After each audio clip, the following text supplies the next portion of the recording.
দিবা বিভাবরী ডাকো প্রাণ ভরি জয় রাম কৃষ্ণ বলে।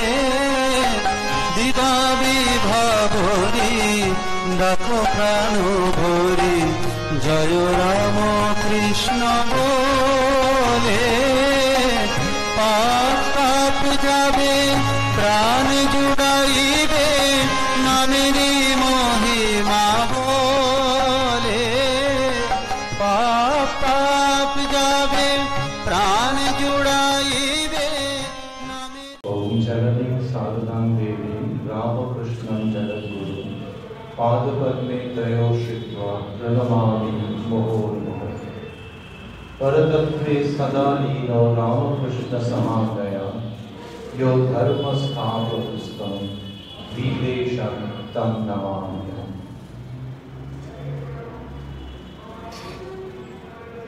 আজকে স্বামী বিবেকানন্দের পূর্ণ জন্মদিনে আমাদের বিবেকানন্দ সোসাইটিতে মিলিত হওয়ার দিন সেকেন্ড স্যাটারডে বা দ্বিতীয় শনিবার, যেদিন কিনা এমনিতে শ্রী শ্রী রামকৃষ্ণ কথামৃত অবলম্বন করে আমরা স্মরণের মধ্যে থাকি। আজকে যেহেতু স্বামীজির দিন, সেই জন্য আমরা একটু অন্যরকম ভাবে ঠাকুরকে এবং স্বামীজিকে স্মরণ করব।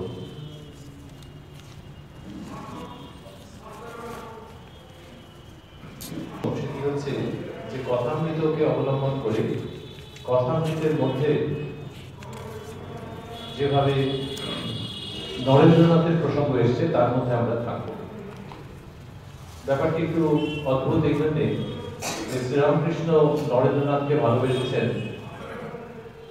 তার জন্যে নিজেকে উজাড় করে দিয়েছেন, কিন্তু কথামৃতের মধ্যে খুব অল্প পরিমাণ আছে যে নরেন্দ্রনাথ কথা বলছেন, যিনি উত্তরকালে বিবেকানন্দ। খুব অল্প পরিমাণ আছে। নরেন্দ্রনাথ বেশিরভাগ সময় চুপ করে আছেন, ঘরের মধ্যে মাস্টারমশাই আছেন, অন্যান্য ভক্তেরা রয়েছেন, কথা হচ্ছে, হাসি ঠাট্টা হচ্ছে, গান হচ্ছে, নৃত্য হচ্ছে। নরেন্দ্রনাথ রয়েছেন, এটা লেখা রয়েছে, কিন্তু কথা খুব কম বলছে। যদি ভেবে দেখি যে যেখানে তিনি কথা বলেছেন বা যেখানে তিনি উপস্থিত হয়েছেন, যেখানে কি হচ্ছে ঘটনা, তাহলে আবার দেখা যাবে যে অনেক অনেক কথা বলে যা হতো তার থেকে অনেক বেশি, ঢের বেশি বস্তু আমরা কথামৃতের মধ্যে পাচ্ছি। এমনকি নরেন্দ্রনাথ উঠে চলে গেলেন, ঘরের মধ্যে ছিলেন, শ্রীরামকৃষ্ণ কথা বলছিলেন, অন্যান্যরা ছিলেন, নরেন্দ্রনাথ উঠে চলে গেলেন। এত মিষ্টি এবং সুন্দর ও পবিত্র প্রসঙ্গ রয়েছে যেখানে যে উঠে চলে গেলেন অ্যাব্রাপ্টলি, তার মধ্যে থেকেও একটা নতুন আমেজ পাওয়া যায় যে ঠাকুর এবং তার নরেন্দ্রের মধ্যে তাহলে এরকম এরকম ব্যাপার ছিল। তাই যখন নরেন্দ্রনাথ কথা বলছেন, যখন বলছেন না শুধু উপস্থিত রয়েছেন, এবং যখন আবার উঠে চলে যাচ্ছেন, ইজ ওয়াকিং আউট, এই তিনটেই কথামৃতের মধ্যে যা পাওয়া যায় সেটা আমাদের অনবদ্য বলে মনে হয়েছে। আসলে পুরো কথামৃতের সৃষ্টি আপনারা তো জানেনই যে পুরোটা প্রি প্ল্যান, প্রি ডেস্টিন। ঠাকুর শ্রীরামকৃষ্ণ কথামৃত মাস্টারমশাইকে দিয়ে লেখাবেন, এ তো প্রায় বলতে বাকি রাখেননি যে কথামৃত লেখার জন্য লোক আছে।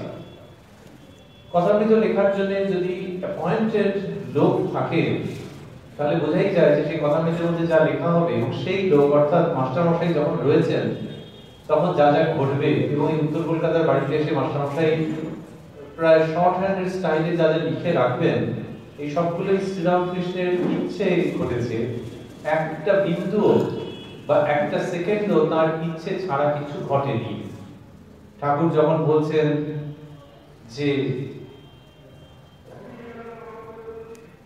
পাটা একটু কামড়াচ্ছে, একটু হাতটা বুলিয়ে দাও, মাস্টারমশাইকে বলছেন, অথবা যখন ঈশ্বরীয় প্রসঙ্গ করছেন, অথবা যখন গঙ্গায় বান এসেছে বলে ছুটছেন, কথামৃতের মধ্যে যা পাচ্ছি আমরা পুরোটা বুঝি বা না বুঝি যে কেন এরকম এরকম হলো, ডেফিনেটলি আমরা সিদ্ধান্ত নিতে পারি যেগুলো শ্রীরামকৃষ্ণের ইচ্ছে মাস্টারমশাইয়ের সামনে ঘটেছে এবং শ্রীরামকৃষ্ণের ইচ্ছেতেই মাস্টারমশাই ডায়েরিতে নোট করতে পেরেছেন। আরো কি, ঠাকুর শ্রীরামকৃষ্ণের দেহাবসানের অনেক বছর বাদে, at times 10 to 15 years after the passing away of Ramakrishna, মাস্টারমশাই এই ডায়েরির ছোট ছোট নোটগুলো দেখে স্মৃতি থেকে সব এক্সপ্যান্ড করে করে লিখেছেন। এই সমস্তটা শ্রীরামকৃষ্ণের ইচ্ছে হয়েছে, এটা আমরা নিঃসন্দেহে বিশ্বাস করতে পারি। এইরকম একটা জায়গায় নরেন্দ্রনাথকে পাচ্ছি হঠাৎ করে। যখন নরেন্দ্রনাথের বয়স 19 বছর, সেই সময় মাস্টারমশাই তাকে দেখছেন। কথামৃতের মধ্যে এরকম লেখা নেই যে আমি অমুক দিন গেলাম, সেদিনকে নরেন্দ্র এসছে, এরকম ফ্ল্যাট বর্ণনা নয়, হঠাৎ করে বর্ণনা শুরু। এবং যিনি কথামৃত পড়ছেন তিনি যেন মাস্টারমশাইয়ের সঙ্গে হঠাৎ করে আবিষ্কার করবেন যে ও এই প্রথমবার উত্তরকালের বিবেকানন্দ এবং এখনকার নরেন্দ্রনাথের প্রসঙ্গ আসছে। সেটা খুব অনুপম ভঙ্গিতে রয়েছে। শ্রীরামকৃষ্ণ যেরকম কথা বলতে বলতে মাঝে মাঝে বলতেন না যে ও দেশে হালদার পুকুরের ধারে কোম্পানি নোটিশ লাগিয়ে দিল, হঠাৎ করে বলছেন খুব সুন্দর ক্যাচি স্টাইল, যেটা গুছিয়ে রচনায় যেরকম লেখা হয় যে প্রথমে একটা ভূমিকা, তারপরে তারপর তা, এরকম নয়, একদম গল্প করার ভঙ্গিতে প্রসঙ্গের মধ্যে ঢুকে যাচ্ছেন।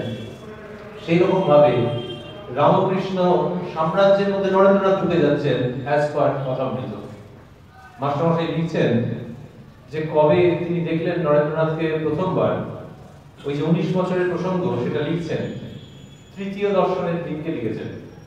যে দক্ষিণেশ্বরে শ্রীরামকৃষ্ণের কাছে যখন তৃতীয়বারে গেছেন, সেই তৃতীয় দর্শনের দিনটা ঠিক বোঝা যায় না, মোটামুটি আন্দাজ করা যায় যে মার্চ মাসে বা এপ্রিলে কোনো একটা হবে 1882।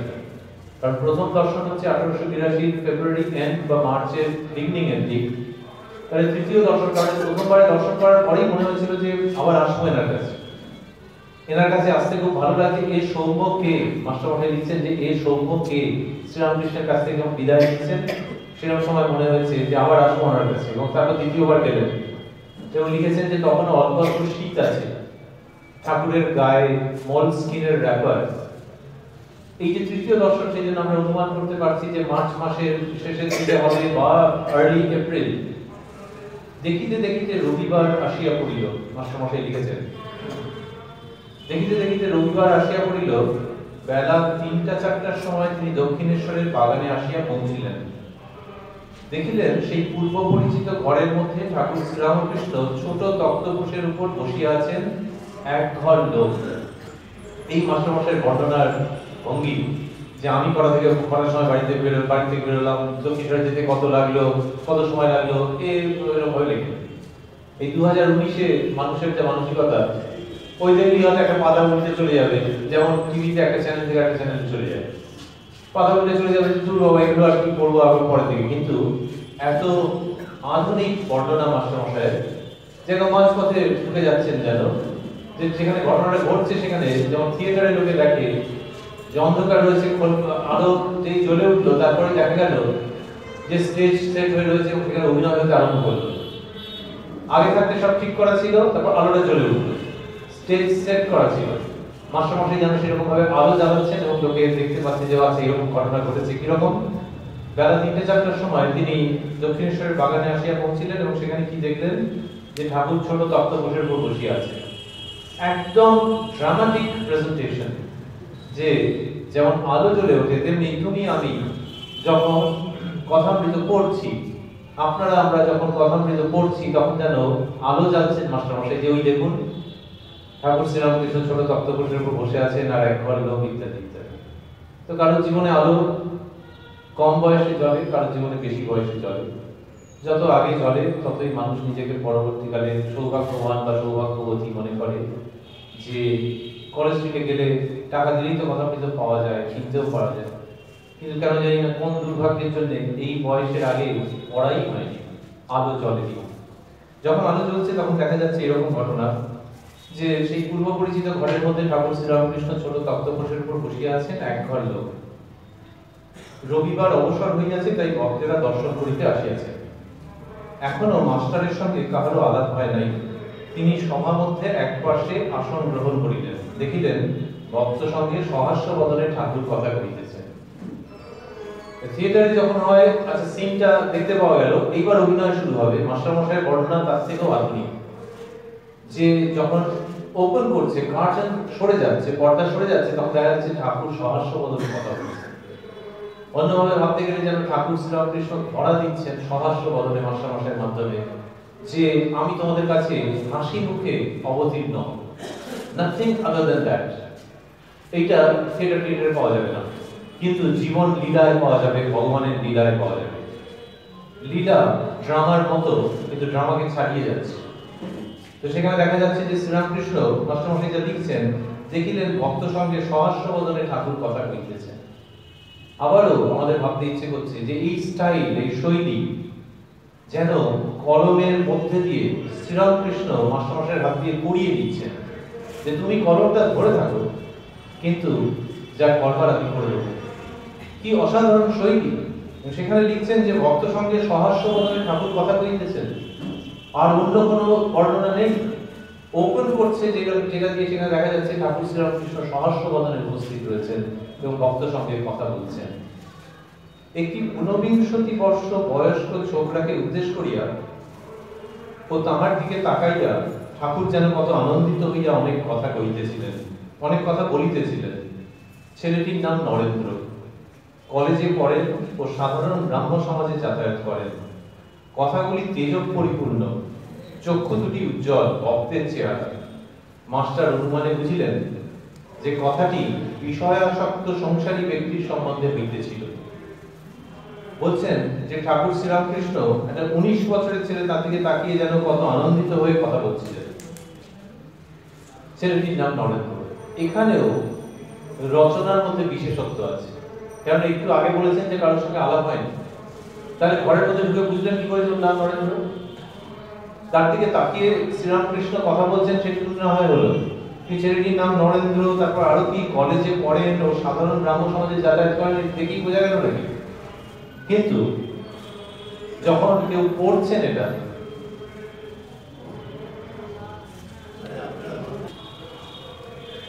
মাস্টারমশাই দেখলেন নরেন্দ্রনাথকে, এই তুমি দাঁড়িয়ে আছো কেন?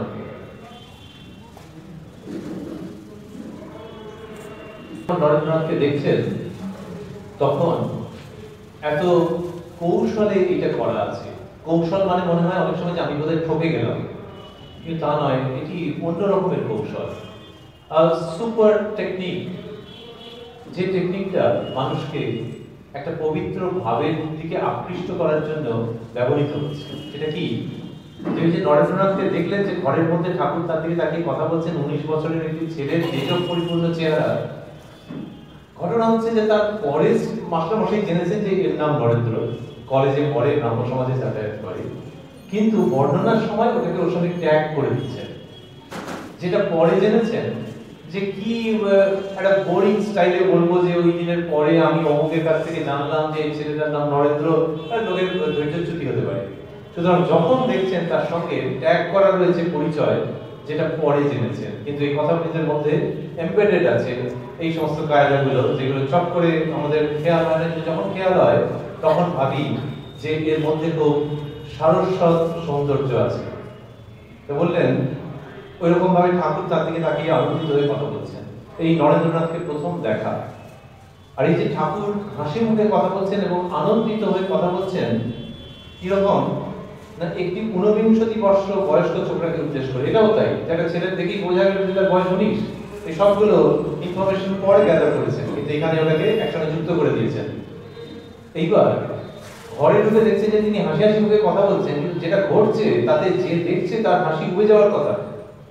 কেন না, আমার দিকে তাকিয়ে উনি বলছেন না, একটা ইয়াং ছেলে আছে তার দিকে তাকিয়ে তাকিয়ে কথা বলে যাচ্ছেন। আর একটু আগে বলেছেন যে এক ঘর লোক, তো এটা অড ব্যাপার। এক ঘর লোক, তিনি একটা ইয়াং ছেলের দিকে তাকিয়ে খুব আনন্দিত হয়ে কথা বলে যাচ্ছেন। তাহলে সেই এক ঘর লোকের কি হয়েছিল জানি না, কিন্তু মাস্টারমশাইয়ের আনন্দ হচ্ছে। এবং তিনি তো লিখেছেন, ব্যক্ত করেছেন এটা, যে শ্রীরামকৃষ্ণ আমার দিকে তাকিয়ে বলছিলেন না। কথাগুলি খুব চমৎকার, কিন্তু ওই ছেলেটার দিকে তাকিয়ে বলছিলেন। মাস্টারমশাই is so very happy about it.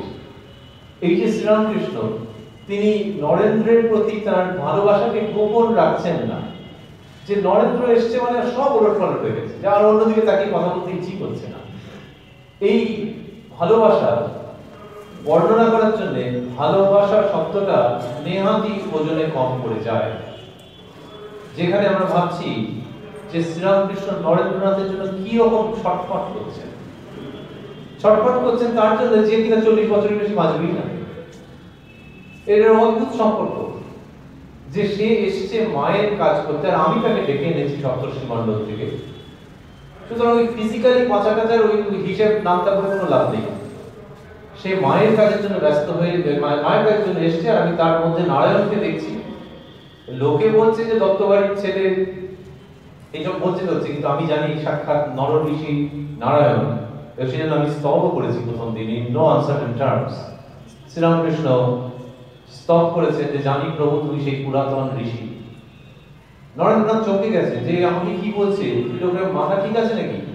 পরে বন্ধু শরৎচন্দ্রকে বলেছেন, যার আজকে আমার জন্মতিথি, স্বামী শারদানন্দজি, তাকে বলেছেন যে আমি প্রথম দিন ভেবেছিলাম যে মাথার গন্ডগোল আছে, কিন্তু তাহলেও মানুষটি যে মহা পবিত্র এবং মহা ত্যাগী তাতে আমার কোনো সন্দেহ ছিল না। কি অদ্ভুত ব্লেন্ড, একবারে কাপ খোলা তরোয়ালের মতো, কিছু গোপন রাখছেন না। যে আমি শিমলের দত্তবাড়ির ছেলে, আমাকে বলছে নর ঋষি নারায়ণ এইসব বলছে, মাথা গন্ডগোল নাকি? কিন্তু এইরকম লোক দেখিনি আমি। নরেন্দ্রনাথ বুঝতে পারছেন যে ইনি মহা ত্যাগী এবং মহা পবিত্র।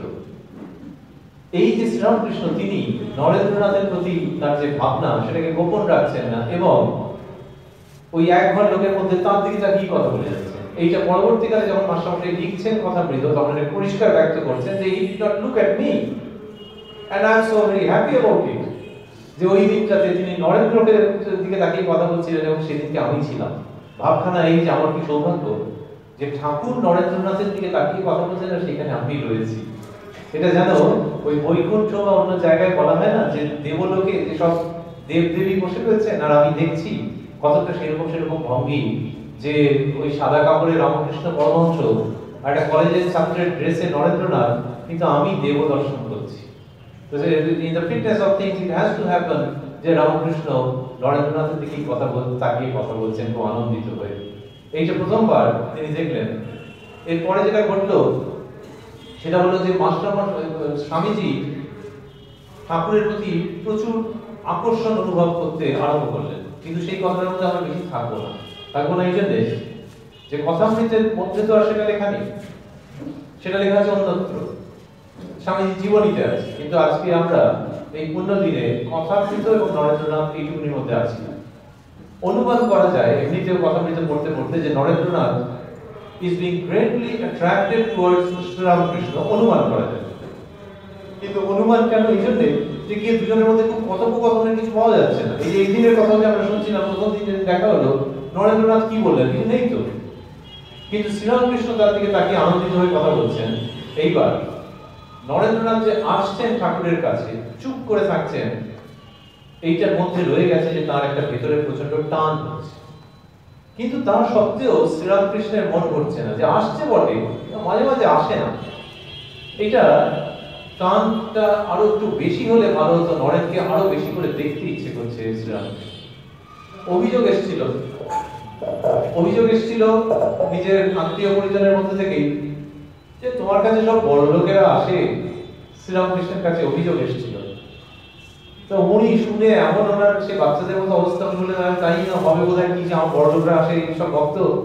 তারপরে মার কাছে সেসব নিবেদন করলেন, মা আবার বুঝিয়ে দিলেন। তখন ঠাকুরের অন্য মূর্তি যে তাহলে আমি নরেনের জন্য ব্যস্ত হই কেন, যার নুন আনতে পান্তা ফুলে তার জন্য আমি কেন ব্যস্ত হই বলে ওনার ডিফেন্সে তখন উনি খুব ভোকাল হলেন যে না, বড় লোকের জন্য আমি হই না, তাহলে নরেনের জন্য একটু সময় দিতাম না। সেলফ ডিফেন্সে এইসব কথা তিনি বলছেন। আর ওই নরেন যাতে আরো ঘন ঘন আসে তার জন্য খুব ইচ্ছে। এই ইচ্ছেটা মাস্টারমশাই যখন জানতে পারছেন, সেটা একটা অদ্ভুত দৃশ্য পুকুর ধারে। লিখছেন 5টা বাজিয়ে আছে, ওই ঠাকুরের ঘরে সব কথাবার্তা হয়ে গেছে, তারপরে 5টা বেজেছে। সকাল থেকে মোটামুটি শ্রীরামকৃষ্ণ কথা বলছিলেন ভক্তদের সঙ্গে, 5টা বেজেছে। অনেকে একটু টায়ার্ড ফিজিক্যালি, মেন্টালি খুব ভালো লাগছে, কিন্তু ফিজিক্যালি একটু টায়ার্ড, সেই জন্য এবার বাড়ি যাওয়ার প্রস্তুতি। সেই সময় অভূতপূর্ব ঘটনা ঘটছে। মাস্টারমশাই লিখছেন, ভক্ত কয়টি যে যার বাড়িতে চলিয়া গেলেন, কেবল মাস্টার ও নরেন্দ্র রহিলেন। নরেন্দ্র গাড়ু লইয়া হাঁসপুকুরের ঝাউতলার দিকে মুখ ধুইতে গেলেন। মাস্টার ঠাকুর বাড়ির এদিক ওদিক পায়চারি করিতেছেন।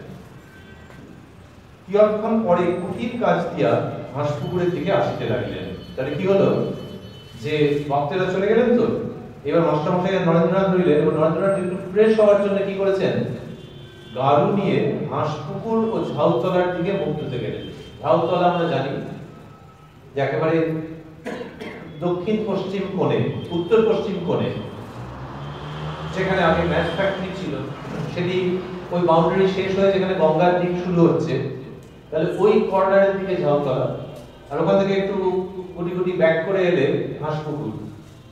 তো ওইখানেতে একটু ফ্রেশ হওয়ার জন্য নরেন্দ্রনাথ গেছেন, আর মাস্টারমশাই অন্যদিকে আছেন, ঠাকুর বাড়ির এদিক ওদিক পায়চারি করছেন। ভালো লাগছে, যে চলে যেতে ইচ্ছে করছে না। কিয়ৎক্ষণ পরে কুঠির কাজ দিয়া হাঁসপুকুরের দিকে আসতে লাগলেন। ওই যে কুঠি বাড়ি, ওখান থেকে উত্তর দিকে যাচ্ছেন, গিয়ে হাঁসপুকুরের দিকে যেতে গেছেন। দেখিলেন পুকুরের দক্ষিণ দিকে সিঁড়ির চাতালের উপর শ্রীরামকৃষ্ণ দাঁড়াইয়া, নরেন্দ্র গাড়ু হাতে করিয়া মুখ ধুইয়া দাঁড়াইয়া আছেন। তো এখানে গিয়ে দেখলেন যে আরেক দুজন ওখানে দাঁড়িয়ে। তো শ্রীরামকৃষ্ণের কোনো গোপনীয়তা বলে ছিল না, আমাদের পাসওয়ার্ড দেওয়ার মতো ব্যাপার হতো না যে একজন মুখ ঘুরিয়ে অন্যদিকে তাকিয়ে রইল। তো শ্রীরামকৃষ্ণের ক্ষেত্রে ওরকম কোনো কনফিডেন্সিয়ালিটি ব্যাপার নেই, সিক্রেসি নেই। তো তিনি নরেন্দ্রনাথের সঙ্গে কথা বলছেন পুকুরের দক্ষিণ দিকের ঘাটে, হাঁসপুকুরের দক্ষিণ দিকের ঘাটে, ও মাস্টারমশাই সেখানে উপস্থিত হয়েছেন। ওই যা শুনছেন সে খুব অদ্ভুত। ঠাকুর বলিতেছেন, দেখ আর একটু বেশি বেশি আসবি, সবে নূতন আসছিস কিনা, প্রথম আলাপের পর নূতন সকলেই ঘন ঘন আসে, যেমন নূতন পতি। এই পতি নরেন্দ্রনাথ হেসে ফেলেছেন। সেই তখনকার দিনের ঘটনা আর কি, যে তার স্ত্রী হয়তো বাপের বাড়িতে আছেন বা কিছু, তো সেই সমস্ত কথা বলছেন একটা কলেজের ছেলের কাছে, ন্যাচারালি সে হেসে ফেলেছে যে ঘন ঘন আসবি যেমন নূতন পতি। এইটা শ্রীরামকৃষ্ণ বলছেন। হাসে কেন লোকে? হাসির অনেক ব্যাখ্যা আছে। তার মধ্যে একটা হচ্ছে, যখন একটার সঙ্গে একটা মেলে না তখন হাসে। বরিশাল দৃশ্য দেখে লোকে হাসে, হাসির অন্যতম কারণ। যে শ্রীরামকৃষ্ণ ধর্ম দর্শনের কথা এত সব বলেন, শুনতে কি ভালো লাগে। তিনি বলছেন যে নতুন হাজব্যান্ড যেমন ঘন ঘন আসে, সেরকম তুই আসবি, তো শুনতে হাসি পাবে না? তো মাস্টার নরেন্দ্রনাথ হেসে ফেলেছেন। শ্রীরামকৃষ্ণ ছাড়ছেন না, বলছেন কেমন আসবি তো।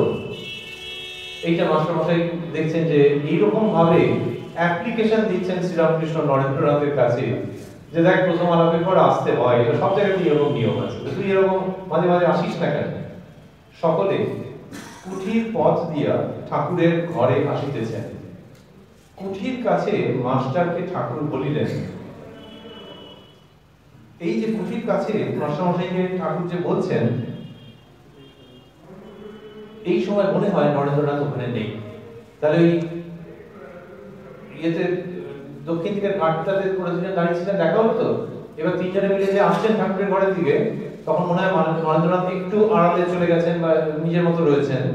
সেই অবসরে ঠাকুর নরেন্দ্রনাথের কথা বলছেন মাস্টারমশাইয়ের কাছে, কি রকম একটা অদ্ভুত আন্তরিকতার সঙ্গে, শুনলে হাসিও পায়, আবার খুব গভীর তত্ত্বের যেন সন্ধান পাওয়া যায়। কি বলছেন? বলছেন, কুঠির কাছে মাস্টারকে ঠাকুর বলিলেন, দেখ চাষারা হাটে গরু কিনতে যায়, তারা ভালো গরু মন্দ গরু বেশ চেনে, লেজের নিচে হাত দিয়ে দেখে। কোন গরু লেজে, মাস্টার মশাইকে দেখো বলছেন, দেখো চাষারা হাটে গরু কিনতে যায়, তারা ভালো গরু মন্দ গরু বেশ চেনে, লেজের নিচে হাত দিয়ে দেখে। কোন গরু লেজে হাত দিলে শুয়ে পড়ে, সে গরু কেনে না। যে গরু লেজে হাত দিলে তিরিং মিরিং করে লাফিয়ে উঠে, সেই গরুকেই পছন্দ করে। তো বলছেন যে এরকম যে কিনা ইন্দ্রিয়ের দাস নয়, সেই রকম গরুকে চাষারা কিনে নিতে, যে পয়সা দিয়ে অন্যরকম নেবো না, যার ভিতরে খুব তেজ আছে সেরকম গরু নেবো। বলে যে তিলিং মিলিং করে লাফিয়ে উঠে সেই গরুকেই পছন্দ করে। নরেন্দ্র সেই গরুর জাত, ভিতরে খুব তেজ। কিভাবে একটার সঙ্গে আরেকটাকে মেলাচ্ছেন এই বলিয়া ঠাকুর হাসিতেছেন। আপনারাও কেউ কেউ হাসছেন, আর শ্রীরামকৃষ্ণ হেসেছেন। তিনি জানছেন যে কি রকম একটা অড টাইপের এক্সাম্পলকে নিয়ে আসছে, কিন্তু অকাট্যও বলে। এই শ্রীরামকৃষ্ণ, ওই জন্য আমরা ভাবছিলাম যে বয়স দিয়ে ধরা যায় না। Ever young, ever attractive, ever pure and ever divine, সেই তিনি এরকম ভাবে বলছেন। আর বলছেন এই মজাটা যে হয়েছে সেটা আরো একটা লাইন থাকছেন, বলছেন আবার কেউ কেউ লোক আছে যেন চিড়ের ফলার, আর নাই জোর নাই, ভ্যাট করছে। বক্তব্য হচ্ছে যে ওটা খাদ্যদ্রব্য, ওর ফুড ভ্যালু আছে, এটা জঘন্য, আর কিছু পেলাম না বলে ওই খেতে হলো, এইরকম ভঙ্গিতে বলছেন। এটা খুব আধুনিক মেজাজে এই কথাগুলো বলা। বোঝাই যায় যে মাস্টার নরেন্দ্রনাথ এখানে নেই, কারণ নরেন্দ্রনাথ থাকলে পরে একটা হুটোবাড়ি করতেন, ঠাকুরকে এইসব প্রশংসার কথা বলতে দিতেন না বলে আমাদের মনে হয়। এর লক্ষণ অন্যত্র আছে যে নরেন্দ্রনাথের সামনে তার প্রশংসা হবে, আর তিনি বসে শুনবেন, this is not going to happen. এইবার সন্ধে হয়েছে সেই দিন, মাস্টারমশাই লিখছেন যে সন্ধ্যা হইল। তো নরেন্দ্রনাথ স্বাভাবিক মানে নেই, কিন্তু মন্দির কম্পাউন্ডে আছেন। ঠাকুর বলছেন মাস্টারমশাইকে, ঠাকুর নিজে ঈশ্বর চিন্তা করছেন। মাস্টারমশাই লিখছেন যে ঠাকুর ঈশ্বর চিন্তা করিতেছেন, মাস্টারকে বলিলেন তুমি নরেন্দ্রের সঙ্গে আলাপ করবে, আমায় বলবে কি রকম ছেলে। এই সন্ধে হব করছে, সেই সময় মাস্টারমশাইকে বলছে যে তুমি নরেন্দ্রের সঙ্গে আলাপ করবে। সন্ধে হচ্ছে কি করে বোঝা যাবে? শ্রীরামকৃষ্ণ বলতেন যে গায়ের লোম গোনা যাচ্ছে কিনা দেখতে হবে। তখন মোবাইল ফোনও নেই, ঠিক করে ঘড়িও অত নেই, কি সুন্দর একটা সময়। ওই রকম একটা লক্ষণ থেকে বোঝা, যদি না গোনা যায় তখন হচ্ছে সন্ধে হয়ে গেছে। এটা যেমন একটা দিক। আরেকটা দিক হচ্ছে যে সন্ধে যদি হয় তাহলে বেকার আজে বাজে কথার মধ্যে থাকতে নেই। সন্ধে হলে ঈশ্বর চিন্তা করতে হয়। শ্রীরামকৃষ্ণকে দেখা যাবে যে সন্ধ্যের পর তার অন্য ভাব। মাস্টারমশাই প্রথম যেদিন গিয়েছিলেন সেদিন কি নজর করেছিলেন যে সন্ধ্যের পর শ্রীরামকৃষ্ণের ভাব অন্যরকম। তিনি এক সময় অর্ধবাচ্য দশায় চলে যাচ্ছেন, বেশি কথা বলছেন না, এবং তিনি কথা বলার পছন্দও করতেন না। আশ্রমে, সংগঠনে বা সংঘে অনেক জায়গায় আগে নিয়ম ছিল যে আশ্রমভুক্ত যারা, তারা সন্ধ্যের পর কথা বলবেন না। এইরকম কিছু সিনিয়র মানুষ ছিলেন যারা আশ্রমের মধ্যে ঘুরে বেড়াতেন এইটা শুনতে যে কোনো জায়গা থেকে কোনো কথা আসছে কিনা। কথা এলে বলতেন যে কি দরকার ছিল, তুমি কার সঙ্গে কথা বলছিলে। তাহলে আশ্রমের মধ্যে যারা তিনি রয়েছেন, তিনি তার বাইরের লোকের সঙ্গে কথা বলবেন না। এটা সেই সময়কার ঘটনা, যখন কিনা টেলিফোনও নেই।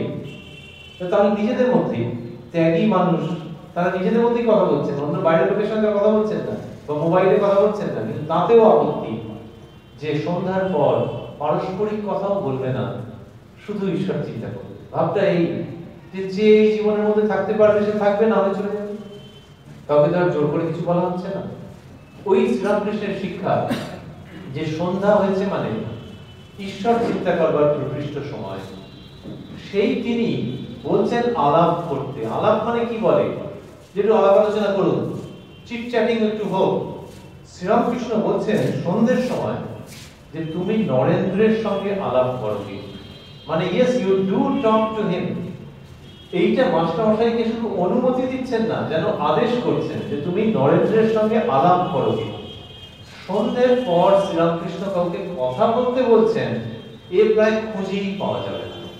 তিনি নিজেও ব্যস্ত থাকছেন, আর অন্যের কথাবার্তাও তার কাছে হয়তো নয়েজ বলে মনে হচ্ছে। সেই তিনি মাস্টারমশাইকে বলছেন যে তুমি নরেন্দ্রের সঙ্গে আলাপ করবে, আমায় বলবে কিরকম ছেলে। এই কথা মধ্যে দুটো দিক আছে। একটা হচ্ছে যে ইনি তো মাস্টারমশাই, তাই তোমাকে একটা খাতা দেখার ভার দিলাম, এরকম যে নরেন্দ্রের সঙ্গে দেখা করে আমার বলতে যে ছেলেটা কিরকম। কিন্তু আসল জায়গাটা অন্য। ওই যাকে তিনি হাত জোর করে বলেছিলেন যে জানি প্রভু তুমি সেই নররূপী নারায়ণ ইত্যাদি, তিনি চাইছেন যে এর সঙ্গে মাস্টারের ঘনিষ্ঠতা বাড়ুক। কিন্তু সে তো মাস্টার মশাইয়ের ছাত্রস্থানীয়, কত ছোট। তাহলে ওরকম ভাবে বলতে পারেন না যে নরেন্দ্রের সঙ্গে কথা বলো, তাতে তোমার মঙ্গল হবে। তো এই একটা বাক্যের মধ্যে দুটোকে আনছেন, বলছেন তুমি নরেন্দ্রের সঙ্গে আলাপ করো গে, আমায় বলবে কি রকম ছেলে। তারপরে নরেন্দ্রকে নম্বর দাও, আর আমিও তোমায় টাস্ক দিলাম যে আমাকে যে জানাবে যে কত নম্বর দিলে। এত চমৎকার এই সমস্তগুলোকে মেশানো রয়েছে। এই যে শ্রীরামকৃষ্ণ নরেন্দ্রনাথের সঙ্গে এরকম নিজে অন্তরঙ্গ থাকছেন, মাস্টারমশাইকে জুড়ে দিতে চাইছেন তার সঙ্গে, সেই শ্রীরামকৃষ্ণের কাছে নরেন্দ্রনাথ যেমন ভালোবাসার আকর্ষণে আসছেন, তেমনি আমরা একটু আগে বলছিলাম যে যখন গরু এবং তেজ এসবের কথা বলছেন তখন মনে হয় নরেন্দ্রনাথ নেই। তিনি খুব লাজুক প্রকৃতির এমনিতে, এবং তার প্রশংসা তার সামনে এটা কি করে আমরা বলতে পারছি। একটি দিনের ঘটনা কথা বলতে পারছি। ওই প্রথম দিকে নরেন্দ্রনাথ ঘরের মধ্যে রয়েছেন, অন্য প্রসঙ্গ হচ্ছিল, হঠাৎ শ্রীরামকৃষ্ণ বলছেন এই ছেলেটিকে দেখছো, বলে কিছু বলতে আরম্ভ করেছে, আর পালাবার পথ নেই, সামনে বসে আছে। তো ঠাকুরের এরকম ছিল যে বলবো বলবো বেশ করেছি, যে ভালো থাকে ভালো বলবো না, এরকম তার ভঙ্গি। কোন কম বয়সী ছেলে বালক ভক্ত তাকে নিয়ে বেরিয়েছেন কলকাতা শহরে, এসেছেন বলরাম বাবুর বাড়িতে, দুপুর হয়ে গেছে। যোগিন তাকে বলরাম বাবুদের বাড়িতে বলছে ওর খুব খিদে পেয়েছে, খেতে দাও। তো তারা চলে যাওয়ার পরে সে একবার অন্য মূর্তি হচ্ছে, আপনার কি দরকার ছিল আমার খিদে পেয়েছে এদেরকে বলার? তা কি হয়েছে তোর খিদে পেয়েছে, বলবো বলরামের বাড়িতে কি হয়েছে? তো ঠাকুরের এই ভঙ্গি, তিনি নরেন্দ্রনাথের প্রশংসা শুরু করেছেন, এবং সেটা অন্য রকমের একটা উচ্চতার প্রশংসা। কিরকম বলছেন, এই ছেলেটিকে দেখছো, এখানে একরকম দুরন্ত ছেলে, বাবার কাছে যখন বসে যেমন জুজুটি, মানে যেমন কিছু জানে না, আবার চাঁদ দিতে যখন খেলে তখন আর এক মূর্তি। এটা মানে বোঝা যাবে না, বাবার কাছে কুড়ি মেরে বসে থাকে, কিন্তু এ অন্য রকমের চ্যাম্পিয়ন ছেলে। চ্যাম্পিয়ন কোন দিক থেকে সেটা বলবেন। এরা নিত্য সিদ্ধের থাক, এরা সংসারে কখনো বদ্ধ হয় না, একটু বয়স হলেই চৈতন্য হয় আর ভগবানের দিকে চলে যায়। এরা সংসারে আসে জীব শিক্ষার জন্য, এদের সংসারের বস্তু কিছু ভালো লাগে না, এরা কামিনী কাঞ্চনে কখনো আসক্ত হয় না। বেদে আছে বোমা পাখির কথা, বলে বোমা পাখির প্রসঙ্গ শ্রীরামকৃষ্ণ বলতে আরম্ভ করলেন। কি অদ্ভুত রকম ভাবে বলা।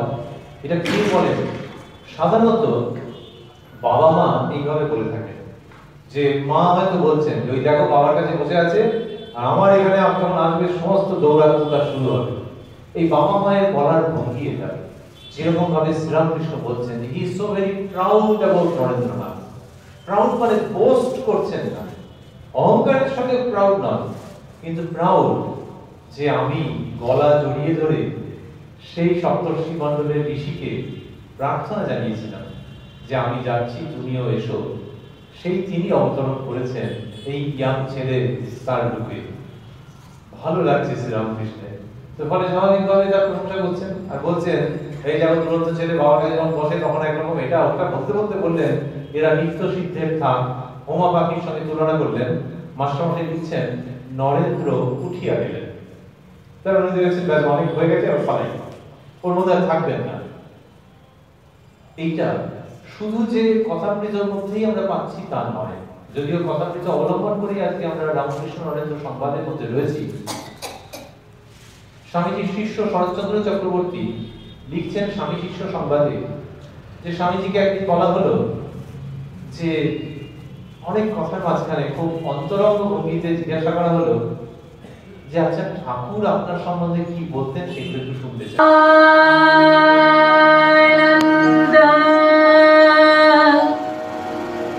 কন্যা